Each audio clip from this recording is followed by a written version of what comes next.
Ánimo, ánimo, ánimo, ánimo. Vamos a tratar la segunda parte del programa de atención a los jóvenes. Vamos a esperar a Jesús que nos explique sobre este tema. En tanto, vamos a abrir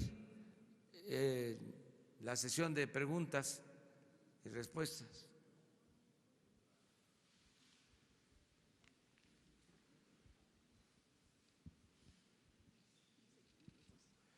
¿Los dos? Hola, presidente. Muy buenos días. Rafael Herrera, corresponsal de Sin Censura con Vicente Serrano desde Chicago.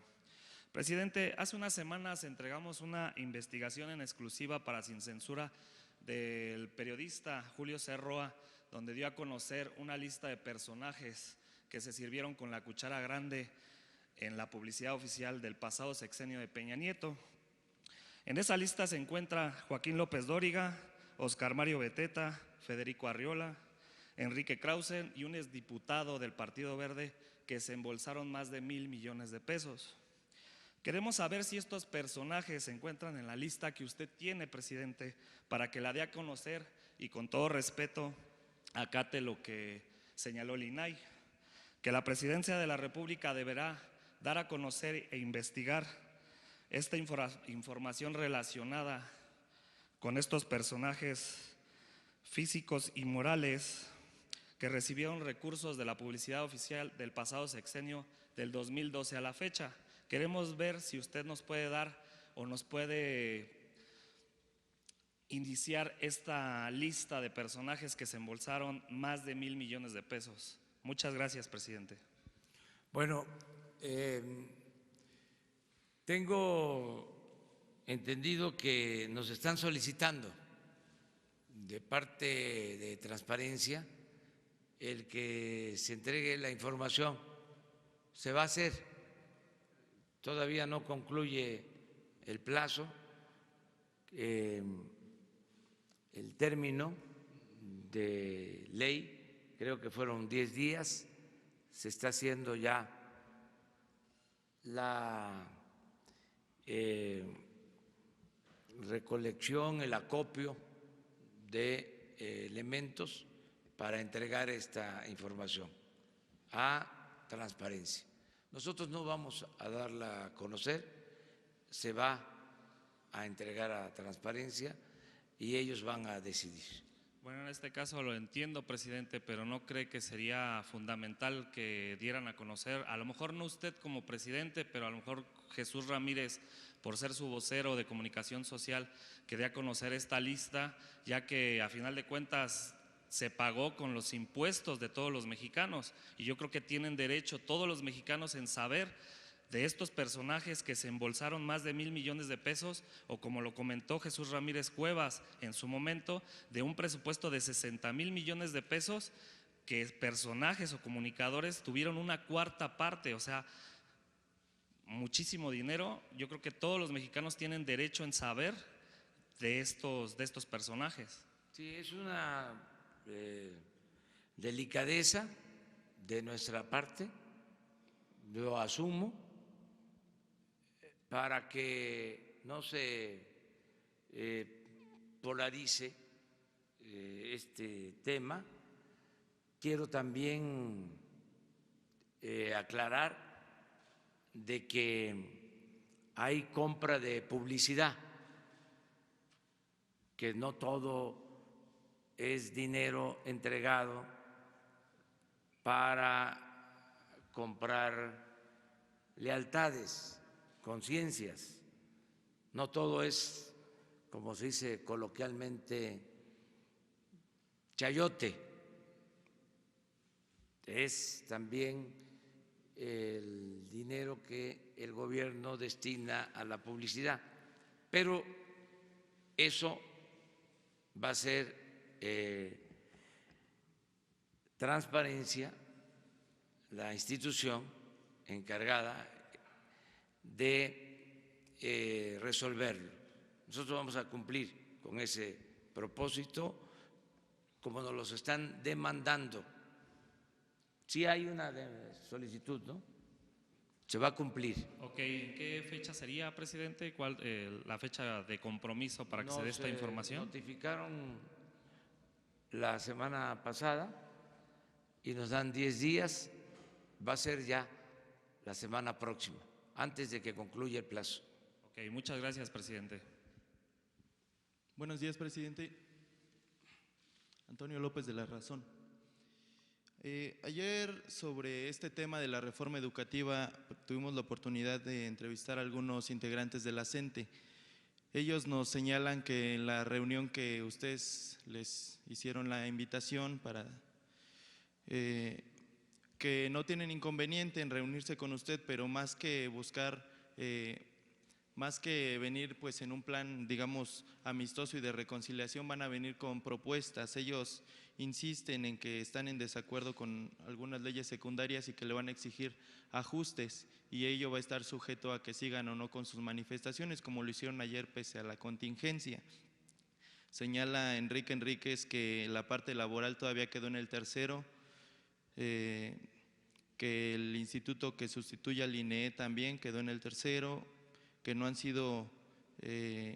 salido todos los presos y que no han sido desvanecidos los expedientes judiciales que se crearon. Me gustaría saber qué le responde. Eso sería mi primer pregunta. Y la segunda, pues tocante al tema que va a hablar el día de hoy Jesús Ramírez, de acuerdo con el Secretariado Ejecutivo, los 3 primeros meses de este año hay un repunte del 22.8% en carpetas judiciales por posesión de droga.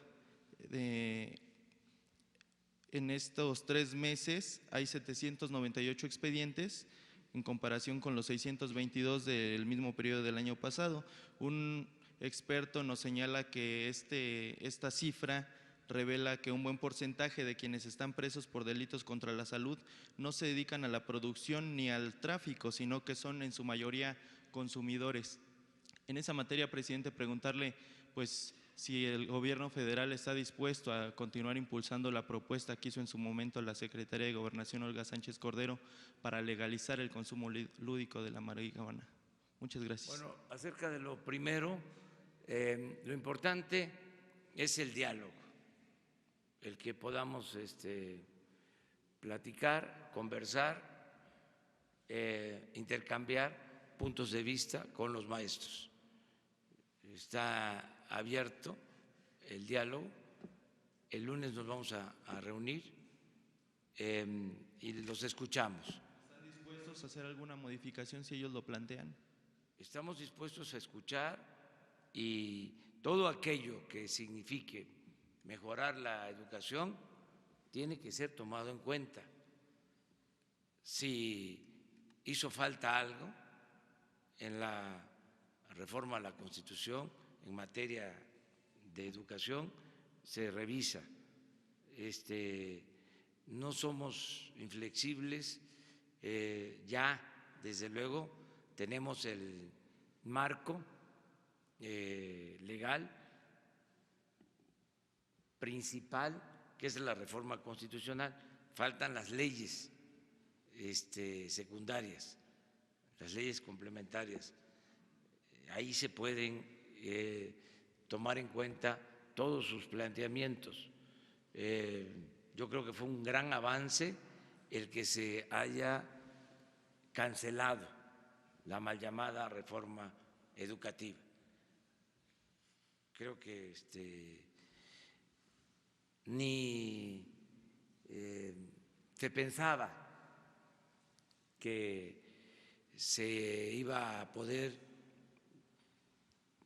llevar a la práctica, o se iba a convertir en realidad la consigna de que va a caer, la reforma va a caer, y cayó. Entonces, pues hay otras cosas que hacen falta, pero por eso es el diálogo. Y además también, si no hay acuerdo en este gobierno, se respeta el derecho a disentir, porque estamos construyendo una auténtica democracia. Es muy aburrido pensar de manera uniforme. No estamos de acuerdo con el pensamiento único. Eso solo se da en las dictaduras. En la democracia siempre hay diferencias, hay pluralidad, hay discrepancia. No hay un solo pensamiento. Eso tiene que ver con el autoritarismo. Y tienen garantizados todos los derechos, todos los mexicanos, a manifestarse, a expresarse, el derecho a disentir, el derecho a la crítica. Eso se garantiza. Todos tenemos, eso sí, que portarnos bien, porque ahora, ese es el cambio, ya hay una sociedad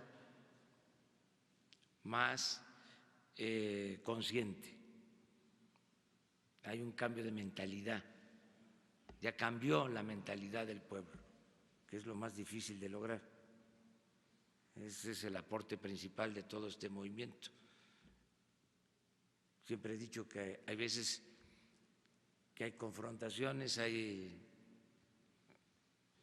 revoluciones, hay lucha armada y la gente sigue pensando igual. Los cambios se dan en lo que se llama las vanguardias, las élites, los aparatos ideológicos. Pero en México el cambio, afortunadamente, se ha dado de manera general, mayoritaria, de manera colectiva, un cambio de mentalidad. Entonces, el que no argumenta, el que quiere imponerse sin razón, no tiene respaldo, no cuenta con la fuerza de la opinión pública. Entonces, por eso, ahora todos tenemos que argumentar y convencer, persuadir. No es de que yo no estoy de acuerdo y por eso mi rebeldía. Ya es muy difícil en México que haya rebeldes sin causa por la situación en que estamos viviendo. Pero de todas maneras, nuestro respeto.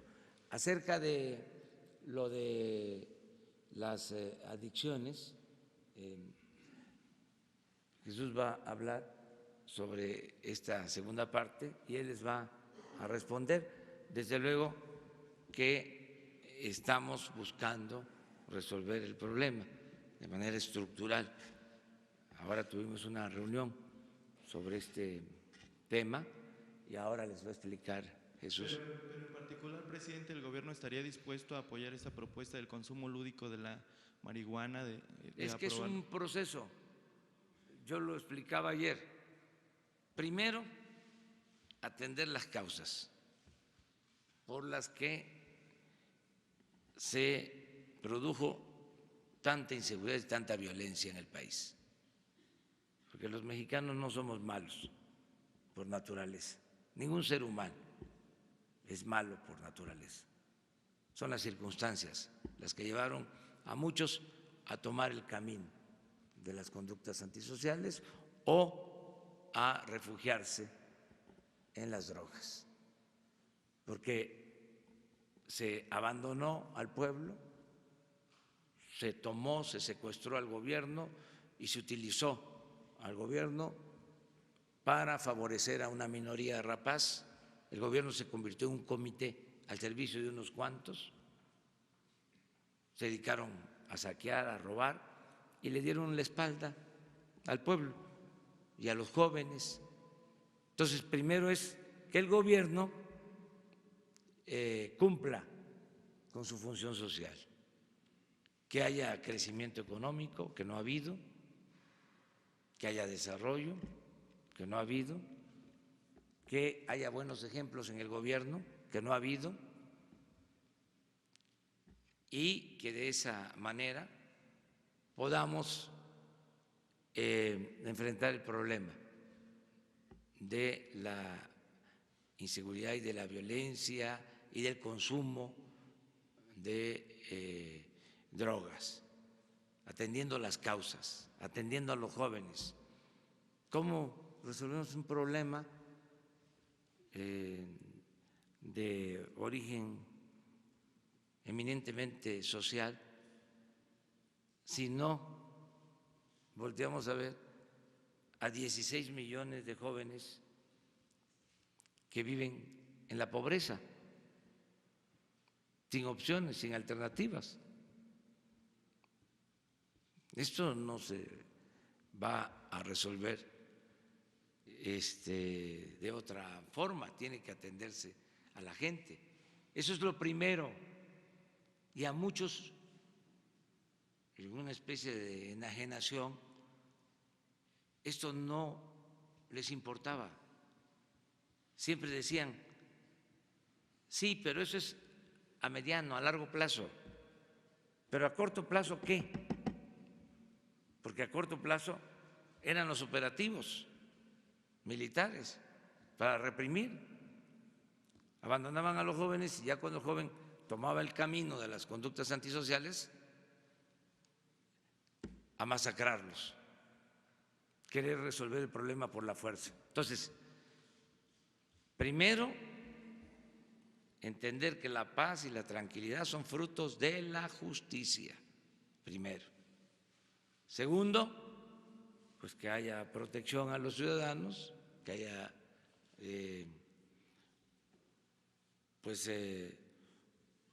un buen cuerpo de policías, de elementos del Ejército, de la Marina, lo que es la Guardia Nacional, para atender la protección de los ciudadanos, la seguridad pública, que no había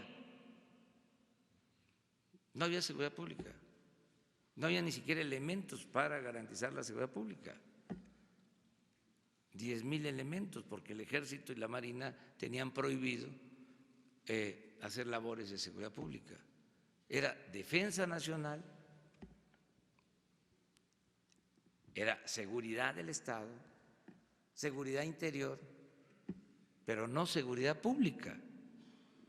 Entonces ahora, con la reforma a la Constitución, pues de 10,000 elementos vamos a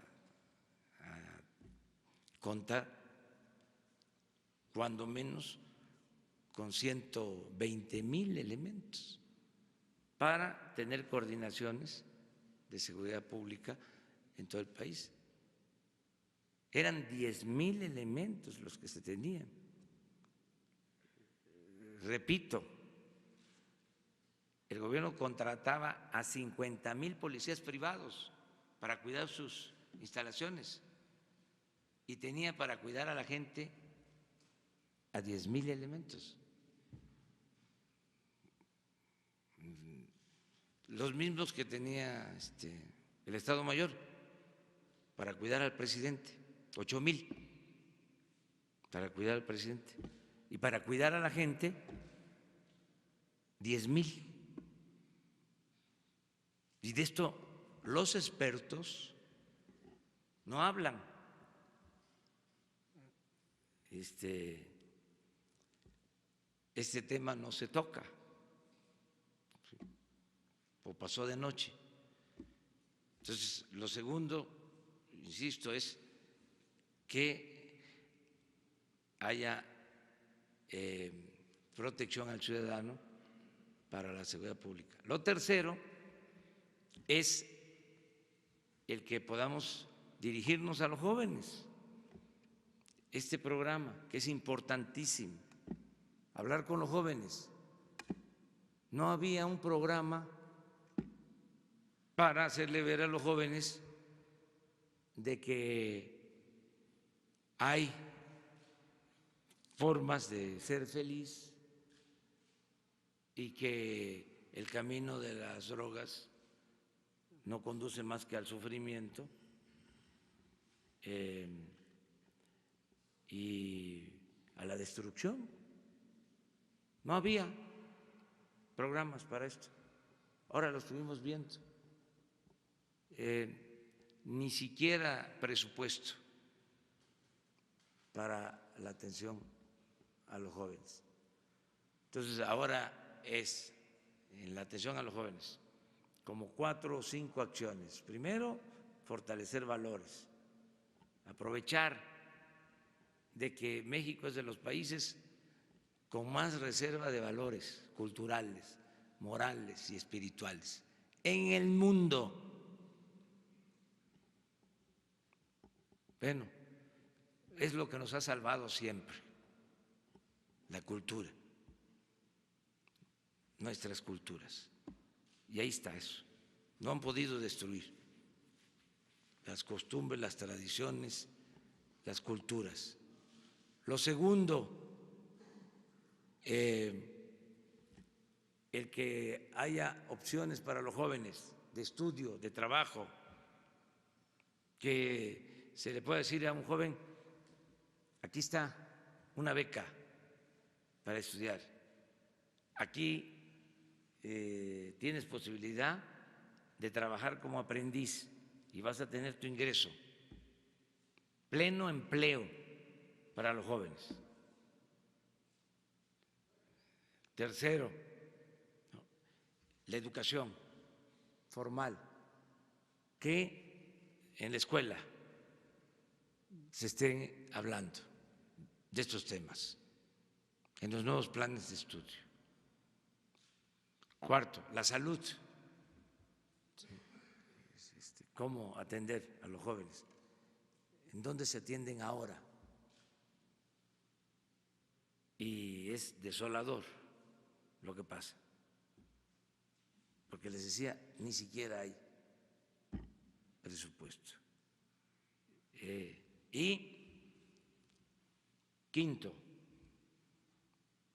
la difusión, un gran plan de difusión, que todos ayudemos, el gobierno, los medios de información, las familias, todos ayudemos a orientar, a informar, como nunca.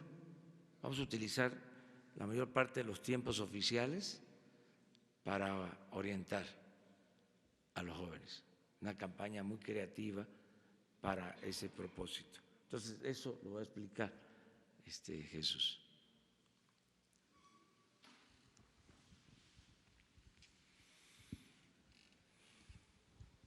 Buenos días, señor presidente.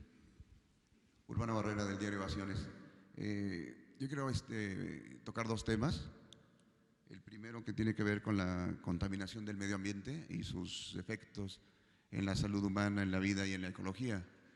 Recientemente vivimos un problema aquí en el Valle de México, estamos en una contingencia, pero también en otros lugares hay problemas. Por ejemplo, campesinos de Sombrerete, Zacatecas, están pidiendo apoyo al gobierno federal por las descargas de tóxicos al río de la localidad. Descargas de la mina San Martín, propiedad del Grupo México. Se han visto afectados también en el 2014 en Sonora con descargas de desechos tóxicos que han afectado a más de 800 personas. Hay otro antecedente documentado en Taxco, Guerrero, y Pasta de Conchos, ¿no?, que incluso usted ha pugnado porque también se entere de este proceso. La pregunta concreta es, ¿cuáles serán las medidas que adoptará su gobierno para casos como este? Luego de que usted anunció una revisión e incluso el retiro de concesiones para aquellas empresas mineras que no cumplen o que afectan al medio ambiente, y en general de todas las empresas y todos los responsables del daño al medio ambiente. Esa sería la primera pregunta. La segunda tiene que ver un poco con lo que nos decía el subsecretario Encinas y con el caso Ayotzinapa. Recientemente la Fiscalía General de la República adquirió un secuenciador masivo, es el modelo ION S5, para hacer pruebas genéticas forenses. Esa tecnología es idéntica, es el mismo modelo que tiene la Universidad de Innsbruck y con la cual se identificó a los jóvenes Alexander Mora y a Yoshivani Guerrero. Ya la tenemos en México, aquí en la Fiscalía, y no se usa. La misma Fiscalía tiene 35 pares de muestras genéticas de tejido óseo, de huesos, pétreos, una parte muy dura que se tiene en el cráneo, con la cual se podrían identificar a cerca de 19 jóvenes de Ayotzinapa. Pero el Ministerio Público no ha solicitado que se practiquen estos exámenes. La Comisión Nacional de Derechos Humanos ya tocó el tema y ya hizo la petición. ¿Usted se pronunciaría porque el Ministerio Público, porque la Fiscalía General de la República solicitara esto para que se sometan a la revisión estos tejidos óseos y se pudiera identificar a los 19 jóvenes? Gracias, señor presidente. Sí, sobre esto último, ya informó Alejandro, pero mañana va a estar de nuevo con ustedes para tratar otro tema y le voy a pedir que él dé respuesta a tu pregunta. Desde luego están ellos utilizando toda la tecnología y están trabajando en campo para identificar, para encontrar desaparecidos. Es su trabajo principal de Alejandro. Va a estar aquí mañana y dar respuesta a eso. Acerca de la contaminación. Las descargas de las… Sí, Josefa González, la secretaria de Medio Ambiente, está atendiendo estas denuncias y no hay protección para nadie. El que daña el medio ambiente es castigado y hemos ya fijado posturas importantes en poco tiempo. Les recuerdo, dijimos no al fracking, o sea, no a esos métodos de explotación que utilizan agua en demasía y contaminan el medio ambiente. Lo segundo, no a transgénicos. Sí, claro. Sí. 3, no a minas que contaminen, ¿sí? Minas a cielo abierto. Incluso se canceló la mina de Baja California Sur, que era una demanda de los ciudadanos y tomamos esa medida. Entonces sí estamos atendiendo todo lo que se denuncia y procurando hacer conciencia en empresarios, en ciudadanos, que debemos de cuidar el medio ambiente. Es la labor que se está llevando a cabo y lo vamos a seguir haciendo.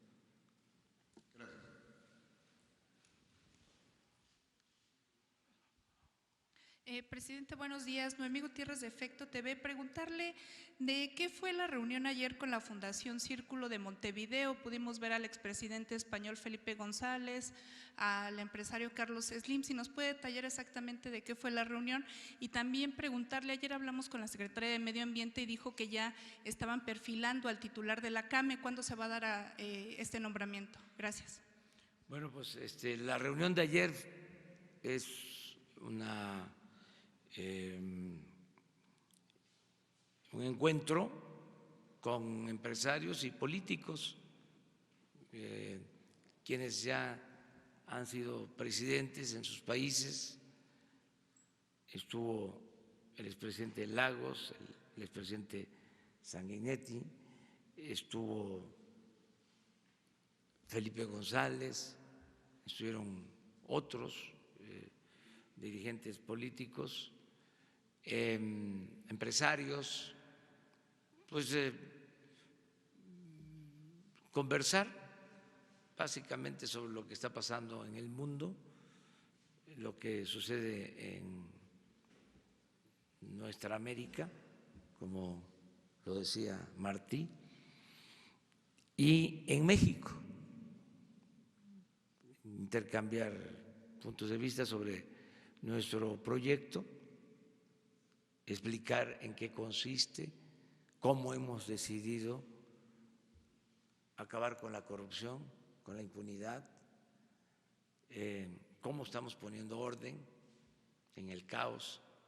Ayer les decía yo que una de las definiciones de política es esa, que la política consiste, entre otras cosas, en poner orden en el caos. Entonces, ante el tremendo desorden que había, pues nos hemos dedicado durante algún tiempo a poner orden y a convencer y a persuadir de que ya hay un cambio y que es en serio, que no es como se dice coloquialmente pura finta, porque todavía algunos apuestan a que va a pasar este proceso, esta etapa, y que luego las cosas van a seguir igual, porque se había establecido lo que se llama el gatopardismo, eso que consiste en que las cosas en apariencia cambian para seguir igual. Entonces, no, lo dije con mucha claridad, no solo es un cambio de gobierno, es un cambio de régimen. Y hay quienes no lo aceptan,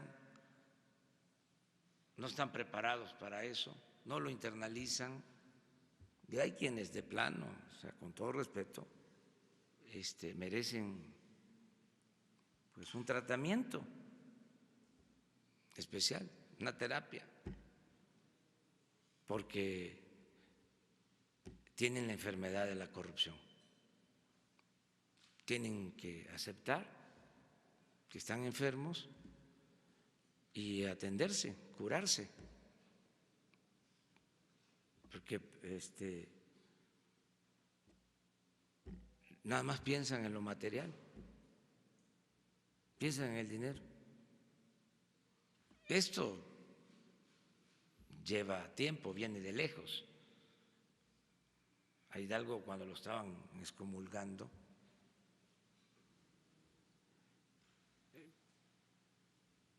en su defensa expresó de que el único Dios de los oligarcas era el dinero. Entonces, sí hay un problema de quienes piensan que la felicidad es el dinero, lo material, y no se dan por vencidos. Esa es mucha la avaricia.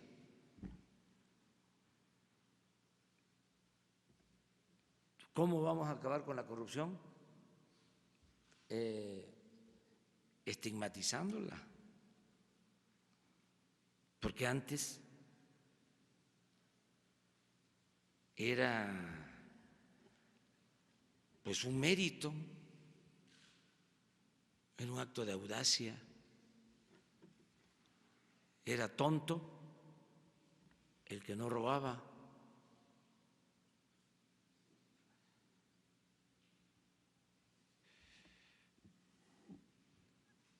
Y el que robaba no perdía ni siquiera su respetabilidad. Se veía normal. Se le decía a los hijos: estudia para que cuando seas grande seas como don fulano, un reverendo ladrón. eran los prototipos. Apúrate, progresa, estudia para ser como los que habían hecho dinero sin escrúpulos morales de ninguna índole. Entonces, todo esto tiene que cambiar. Afortunadamente ya la gente está también viendo las cosas de otra manera, y es importante decir que nunca pudo este estilo con nuestra cultura, no pudo. Querían imponerlo como forma de vida, no pudieron por la fortaleza cultural del pueblo de México. Por eso insisto, la corrupción se da arriba,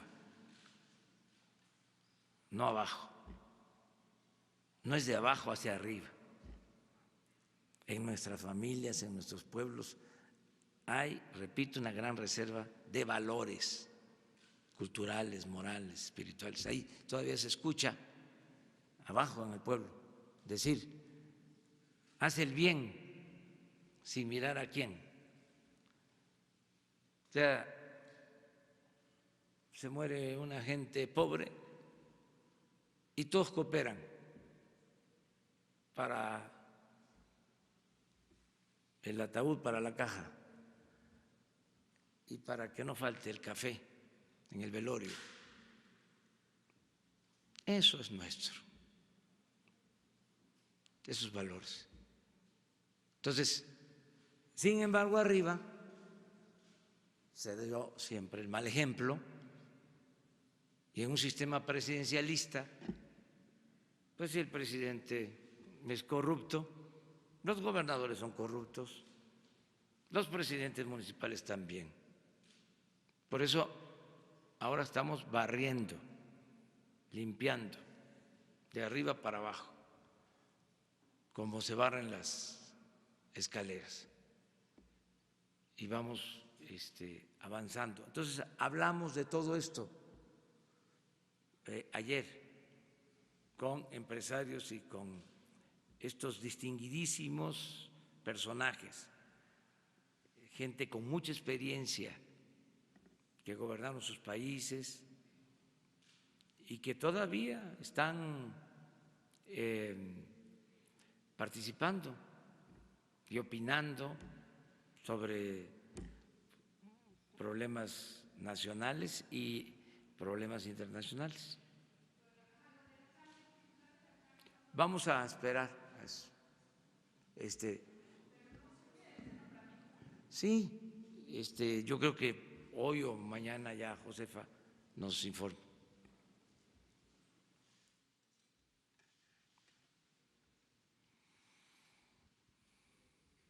Buenos días, presidente de México, Carlos Pozos, reportero de Petróleo y Energía.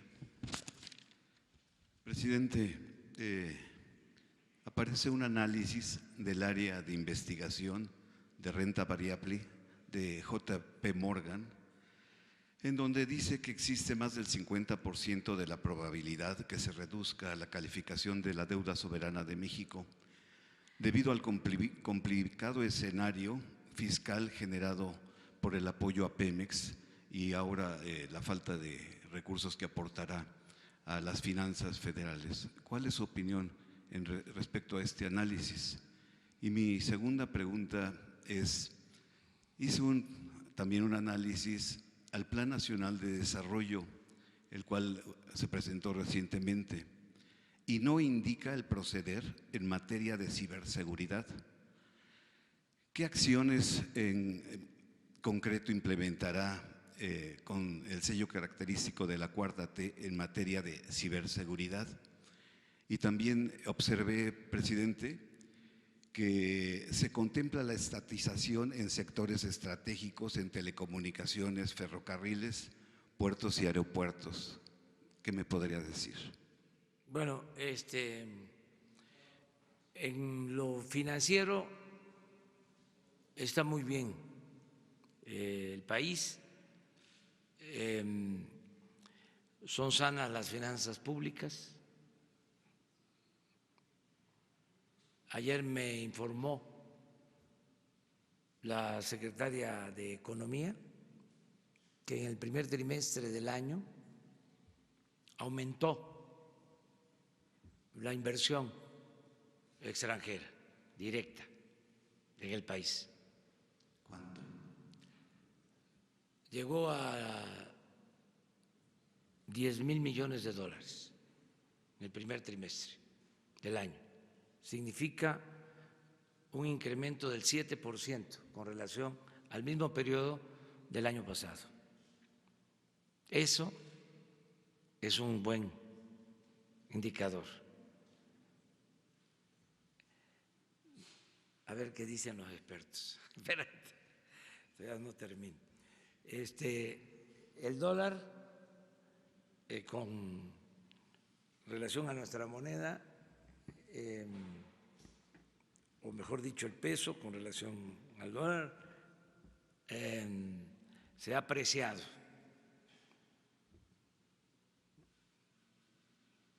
Tenemos un peso fuerte todo el tiempo que llevamos. Hagan la cuenta, vean cómo estaba el peso con relación al dólar cuando llegamos a la presidencia y cómo está ahora. Y creo que también este es un buen indicador. Hace unos días se autoriza la ampliación de un fondo revolvente, JP Morgan y otros bancos, que creo tienen información, supongo, de lo que pasa en las finanzas públicas en el país y lo que sucede en Pemex. Y repito, nos ampliaron el plazo de 3 a 5 años para utilizar el fondo. Nos ampliaron el capital hasta 8,000 millones de dólares. Y 3, nos bajaron la tasa de interés. ¿Qué significa esto? Bueno, hay confianza en el país. Tenemos mucho potencial en reservas petroleras. La semana próxima vamos a ir a un campo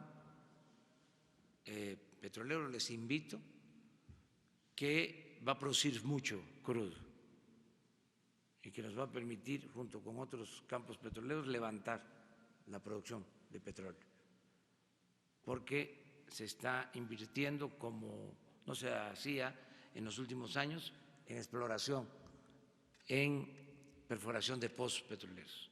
Entonces, va bien la economía. De todas maneras, las calificadoras son libres y ellos van a decidir. Yo no veo, lo digo con sinceridad, afortunadamente, ningún problema financiero. Veo que tenemos finanzas públicas sanas. Les voy a dar otro dato y a lo mejor también ayuda a los expertos a tener más elementos. Hay un fondo de estabilización para contingencias. Ese fondo tiene alrededor de 300,000 millones de pesos. Es un fondo que se fue creando, que ha venido obteniendo ahorros para que en caso de que se necesitara, se pudiese utilizar. Y decidimos no utilizarlo para apoyar a Pemex, porque tenemos manera de hacerlo. ¿Cuánto Sin se dejó de utilizar de ese fondo?